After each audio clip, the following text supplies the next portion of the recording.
So, hello everyone. First of all, who am I? For those of you who don't know me, my name is Mirjana Kolarov. I'm a test architect and department manager at Levi 9, office in Novi Sad, and also I'm co-founder of the Testers Club, first testing community in Serbia. So if you want to join us and learn more about testing, go to the website, which is testrs.club. But above all, I'm a passionate software tester. I like to talk about software testing, and I like to tell to the others what the testing is really about. Today, I'm going to talk about what the testers actually do, but I'm going to concentrate on good testers. So in my opinion, what should a good tester do? I don't have a presenter, sorry. So do testers break stuff? This is the first myth about testers. We don't just break stuff, maybe sometimes, but this is not our main aim.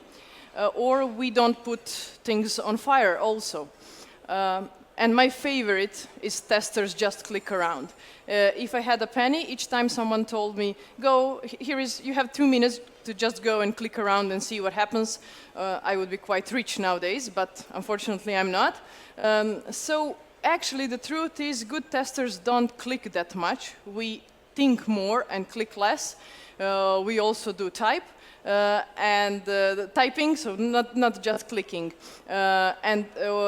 When I say testers talk a lot, I mean the good testers ask many questions, but we know when to ask questions and to whom to ask them.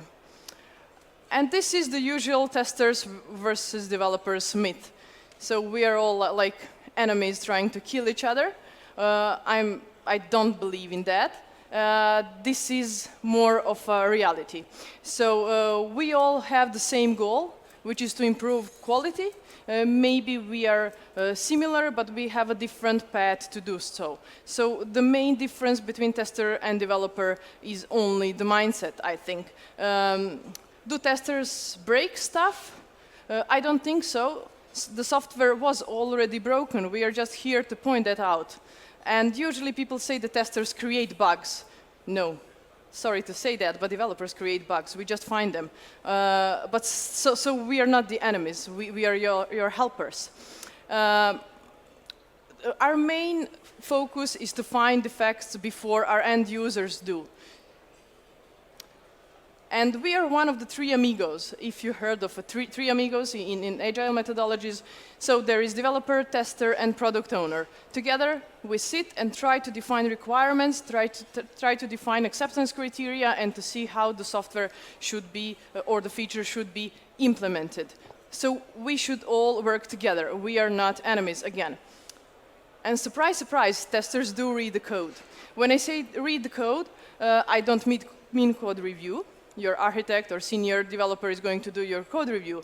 Testers examine code. We do white box testing, which means that we go through the code sometimes and try to improve logic or find missing stuff even before that code ends up in some test environment. So before testing, we do a bit of reviewing. And we help in writing code.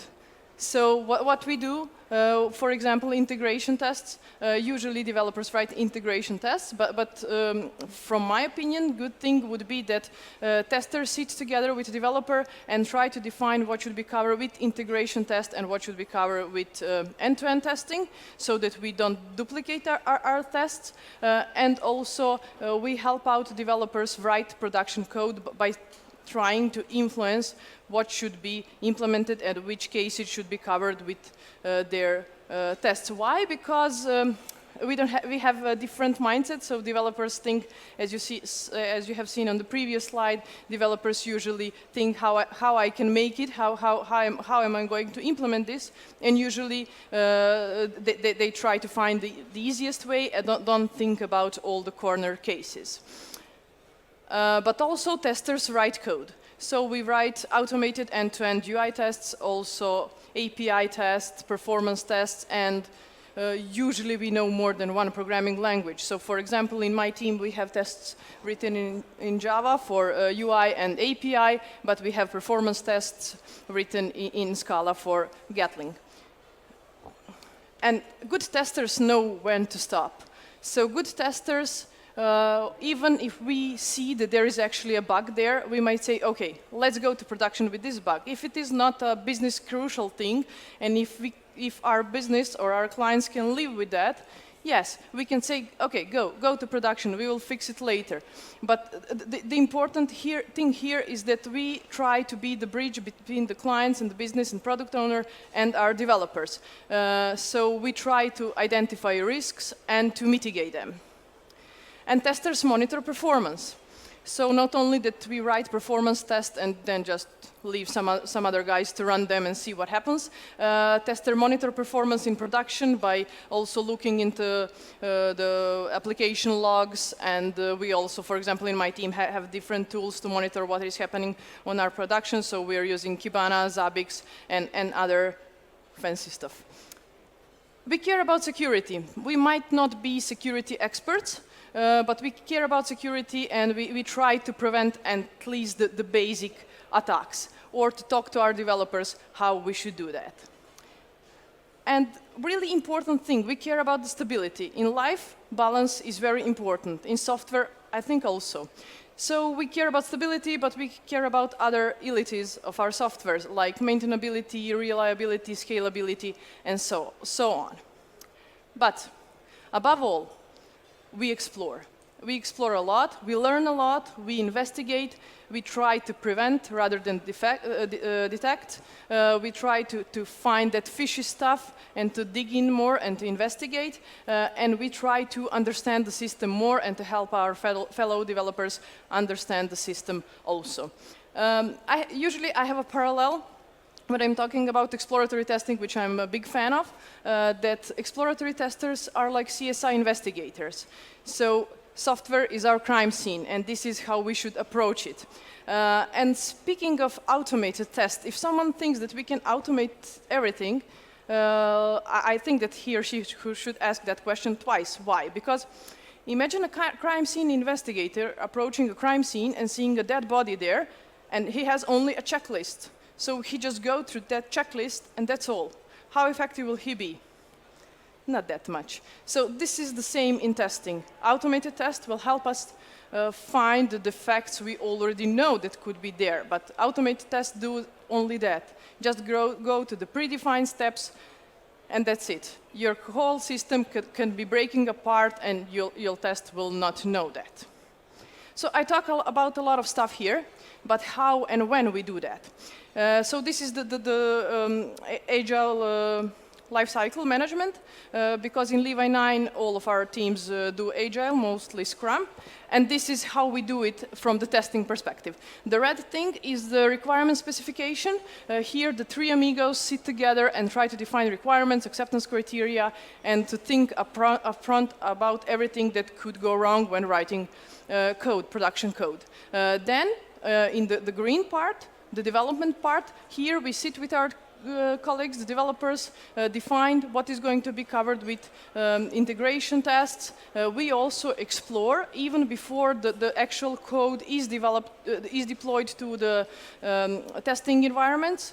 We can pull the code from the repository, run it on our local machine, and do a bit of exploratory testing in order to understand better how developer actually implemented that. And even before the code is on the testing environment, we can see some defects or maybe some missing features and point that out.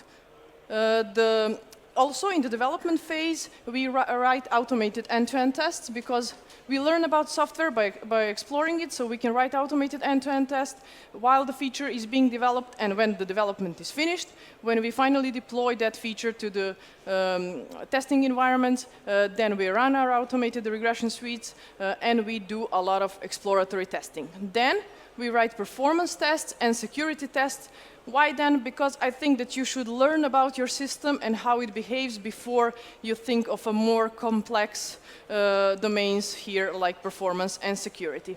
And after that, after we deploy everything to production, we monitor the behavior of the application in the production. So at the end, we all have one common goal, and it is to work together. Good testers always try to build the quality in. We are not just advocate of the quality, so we don't go there and just say, do that, do that, do that. No, we try to build the quality in by explaining to the developers how should they test also. And I usually like to say that I, as a tester, I'm not your enemy. I might not be your best friend. I'm trying to be your friend, but above all, I'm a developer's little helper who tries to make the software a better place for all. So this is all. Keep calm and test on would be my final message to you.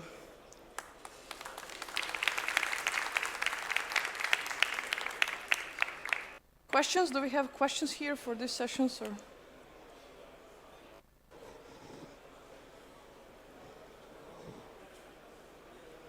Hi. How many testers in the team you have comparing to developers? Is that 1-to-1 or one tester for 2 developers, or how it's going on? It's hard to define the ratio, depends on the team. Maybe it is 25% would be maybe the average, but somewhere in my team we have like 9 testers and how many developers, guys? Like 40, 50. So it's like 1 to 5. It really depends. It depends on the domain. It depends on the complexity. There might be even 1-to-1. Why not? Then tester maybe can help out write the production code. Depends on the skill. It depends on the skill of a development team. It depends on the skill of testers in the team, and of course about the available people who can do that. So I would like to have more testers, of course, but this is not always the case.